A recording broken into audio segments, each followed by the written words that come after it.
They told me my son was brain dead. They said it calmly, like they were reading a weather report. My daughter-in-law's mother stood in that hospital hallway with her arms crossed and her chin lifted, and she said, "There's nothing left of him, Gerald. You need to accept that and let the family make decisions now." She said family like I wasn't standing right there, like I wasn't his father, like the word didn't apply to me anymore. I pretended to accept it. I nodded. I said I needed some air. I walked down the corridor, pushed through the front doors, and sat in my truck in the parking lot for 11 minutes. Then I went back inside through the side entrance near the loading dock. I'd noticed it on the way in. Old habits. 31 years on the force teaches you to notice doors. What I heard that night in that hospital changed everything. And I want you to understand before I tell you any of it that I am not a man who acts on emotion. I am not a man who jumps to conclusions. I spent 3 decades watching people make catastrophic decisions because they let anger move faster than their thinking. I swore I would never be that man. But I am a father first, and something about the way she said family made the hair on the back of my neck stand straight up. My son's name is Daniel. He's 34 years old. He has his mother's eyes dark brown, almost black, the kind that look like they're always thinking about something just slightly more important than whatever's in front of them. His mother passed 8 years ago. Pancreatic cancer. It took her fast, the way it usually does. And when it was over, Daniel and I were left in a house that still smelled like her cooking, and neither one of us knew what to do with that. We figured it out, slowly. He started coming over on Sunday evenings. We'd watch whatever game was on, eat whatever I threw together, and not talk about her directly, but talk about everything that reminded us of her. It was the closest thing to grief counseling either of us ever got, and it worked well enough. He met his wife, Melissa, about 3 years after his mother passed. She was pretty and sharp and laughed at his jokes, which had always been a high bar to clear because Daniel's jokes are genuinely terrible. I liked her well enough at the start. Her parents, Frank and Noreen, I was less sure about. Frank was the kind of man who told you his net worth within the first 20 minutes of conversation. Noreen was the kind of woman who smiled at you while saying something that wasn't quite a compliment. But they were Melissa's parents, and Daniel loved Melissa, so I kept my opinions to myself and passed the mashed potatoes and smiled back. They got married 2 years later. Small ceremony, nice enough. I danced with Melissa and told her she'd better take care of my son, and she laughed and said she would. I believed her. For a while, things were fine. Then Daniel's company was acquired. He'd been building software with 2 friends since his late 20s. Nothing flashy. Just solid infrastructure tools for mid-sized businesses. When the acquisition came through, he walked away with enough money that he'd never have to worry again. Not extravagant wealth. Just the quiet, permanent kind of security that changes how people relate to you without you realizing it until it's too late. I noticed the changes slowly. Melissa's parents were suddenly around more. Frank had opinions about how Daniel should invest, where they should live, what kind of car said the right things about a man of Daniel's new standing. Noreen began making comments about the house they were renting, about the neighborhood, about how certain appearances mattered now. Daniel, who had never cared about any of that, started seeming tired in a way that had nothing to do with sleep. I mentioned it to him once, gently. He told me I was reading too much into things. Maybe I was. I let it go. 9 months ago, Daniel was in a car accident on the interstate outside Columbus. A semi drifted lanes in the rain. The impact was on the driver's side. He was airlifted to Mercy General, and by the time I got the call and drove the 90 minutes to the hospital, Melissa and both her parents were already there and had already spoken to the doctors. Frank met me in the waiting room. He shook my hand, which struck me as strange. You don't shake hands with a man whose son is in the ICU. You hug him, or you grip his shoulder, or you don't touch him at all. You don't shake hands. But Frank shook my hand and told me Daniel had sustained a severe traumatic brain injury and was unresponsive, and the doctors were not optimistic. I asked to see him. Frank said the ICU had strict visitor protocols, and only immediate family was permitted right now. I told Frank that I was his father, which I was fairly certain qualified me as immediate family. Frank said Melissa was his wife, and as next of kin she had medical power of attorney, and she was asking that visitors be limited to immediate family only for now. I stood there for a moment. I am immediate family, I said again. Frank's expression didn't change. She means her immediate family, Gerald. She's very overwhelmed right now, I'm sure you understand. I didn't understand. But I could see from the set of his shoulders and the way Noreen had appeared behind him without making a sound that arguing in that waiting room was not going to get me anywhere near my son. So I said I'd be in the waiting room if anything changed. Frank nodded and turned around and walked back through the double doors. And the doors swung shut, and I was on the wrong side of them. I sat in that waiting room for 4 hours. A nurse named Patricia, I read her badge, came out twice to update other families. Both times I caught her eye and she looked away a little too quickly. That meant something. I wasn't sure what yet, but it meant something. At 8:30 that evening, Noreen came out and found me. She sat down beside me like we were old friends and folded her hands in her lap and told me the doctors had run additional tests and the results were not good. She said Daniel had shown no meaningful brain activity. She said the doctors had explained that this was consistent with a vegetative state that was unlikely to improve. She said Melissa was devastated and was considering what the doctors called next steps. I made myself keep my breathing even. "What does that mean?" I said. "Next steps." Noreen tilted her head a little. "It means making peace with reality, Gerald. It means not prolonging suffering that can't lead anywhere. Melissa is his wife.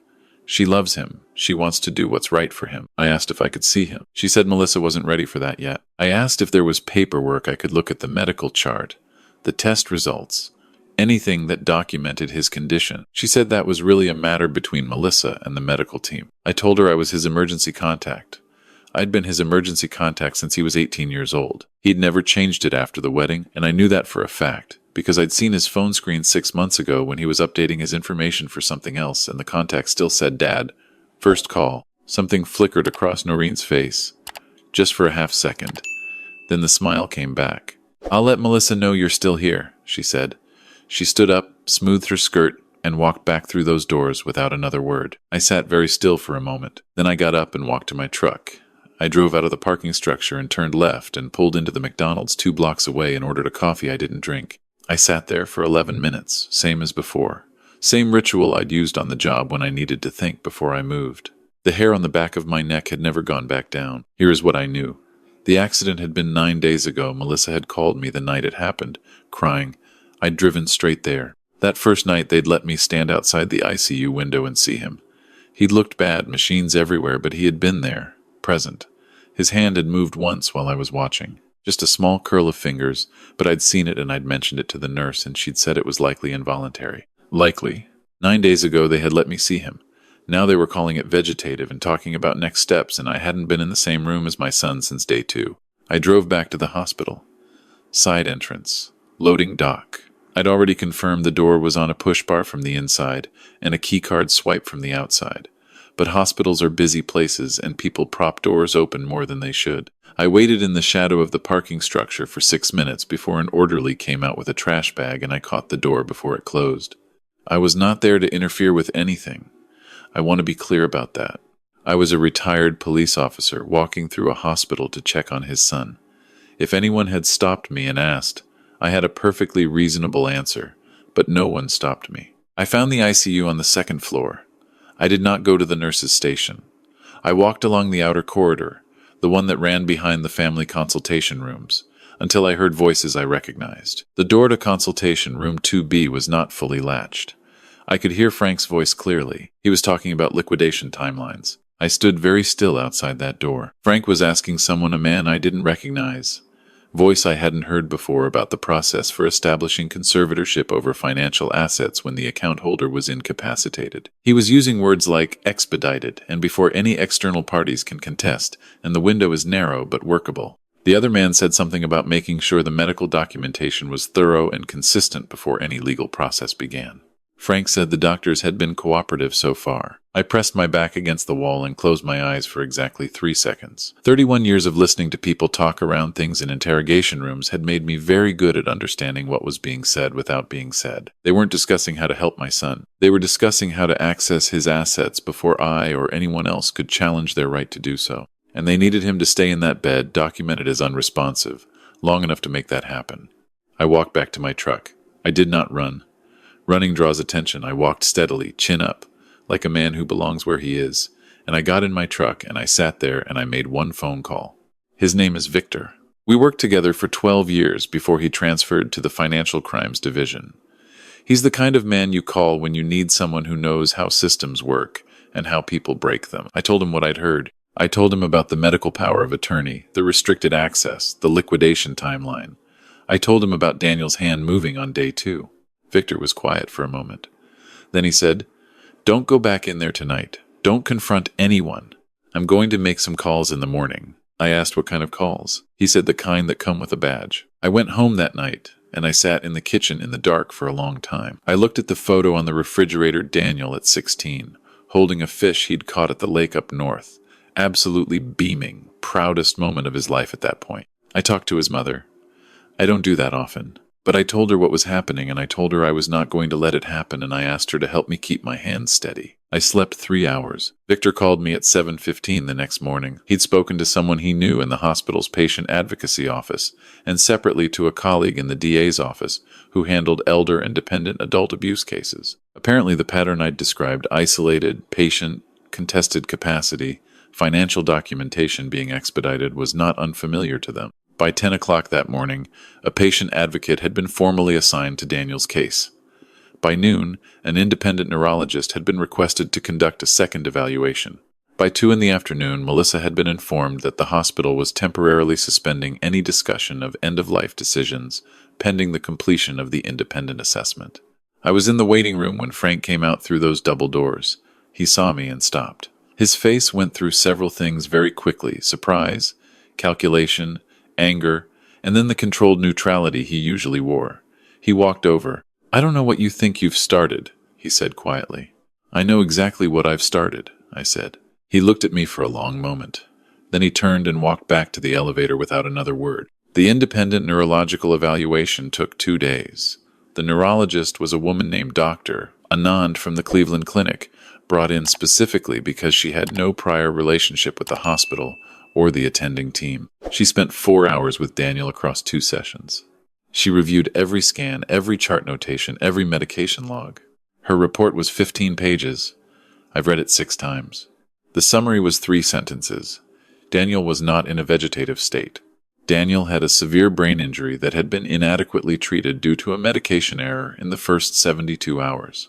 A dosage miscalculation in his sedation protocol that had kept him in a suppressed neurological state, far deeper than his injury alone warranted. With corrected treatment and appropriate rehabilitation, Dr. Anand indicated a meaningful recovery was not only possible, but, in her clinical opinion, probable. He had been lying in that bed for 9 days, more sedated than he needed to be. I don't let myself think too long about what would have happened if I'd stayed in that parking lot. The legal process that followed was not quick. I want to be honest about that. It was 4 months of attorneys and depositions and a guardianship hearing where I sat across a table from Frank and Noreen and watched them realize that every conversation in that hospital had been a step towards something a prosecutor would eventually call elder financial abuse, even though Daniel was 34, because the statutes cover dependent adults and an incapacitated person is a dependent adult under Ohio law. Melissa's attorney presented her as a grieving wife who had relied on her parents' guidance. The judge was a woman who had clearly heard that particular story before. She wasn't unkind to Melissa, but she wasn't moved either. Frank was charged with conspiracy to commit financial fraud and interference with medical decision-making. Noreen was charged as a co-conspirator. Their attorney argued they had genuinely believed Daniel's prognosis was hopeless and had been trying to protect their daughter's financial security. The DA argued that the financial planning conversations had begun before the second neurological evaluation and were therefore not contingent on any medical belief at all. The jury took less than a day. What happened to Melissa is more complicated, and I've thought about it many times since. She was not charged with a crime. Whether she knew the full scope of what her parents were doing, I don't have a clean answer to that. I don't think she did. Entirely. I also don't think she asked questions she should have asked. The marriage did not survive. Daniel filed for divorce from his hospital bed 8 weeks into his rehabilitation, and he did it himself, which meant enough. Daniel's recovery was slow and hard and remarkable. The first time he recognized me, really recognized me, said my name, squeezed my hand with purpose, I had to leave the room. I stood in the hallway outside his door, and I put my back against the wall the same way I had outside consultation room 2B. And I stayed there until I had myself together. Patricia, the nurse, walked by and pretended not to notice, which was kind of her. He walked out of the rehabilitation center 7 months after the accident. Not perfectly. He still has headaches. His left hand doesn't always cooperate the way it used to. But he walked out on his own 2 feet in the October light, and he stood in the parking lot and looked at the sky for a long time and didn't say anything. I stood next to him and didn't say anything either. He lives about 20 minutes from me now. He comes over on Sunday evenings, same as before. We watch whatever game is on. We eat whatever I throw together. His mother's photo is still on the refrigerator, and sometimes he looks at it for a moment before he sits down, and I let him do that without comment because it isn't my moment to interrupt. A few weeks after he came home, he asked me how I'd known something was wrong, how I'd known not to accept what they were telling me. I thought about how to answer that. I thought about Noreen's smile and Frank's handshake and the way she'd said family like it was a door being closed in my face. I thought about Patricia looking away. I thought about a consultation room door that wasn't fully latched, and the particular vocabulary of men who think they've already won. I noticed a door, I said. Daniel looked at me. I've always noticed doors, I said. He was quiet for a moment. Then he nodded, slowly, the way he does when something makes sense to him at a level deeper than words. His mother used to do exactly that. Same angle of the head, same stillness before the understanding settled. Thank you, Dad, he said. I told him he didn't have to thank me, but I will carry those 3 words for the rest of my life. If you are watching this and something about someone you love doesn't feel right, if the door is closing faster than it should, if the answers you're getting are a little too smooth, if someone is using words like family and next steps and there's nothing left, please don't accept it. Don't let yourself be walked out of a waiting room. Don't let anyone decide what you're entitled to know about your own child. I am not a man who acts on emotion, but I am a father, and fathers notice doors,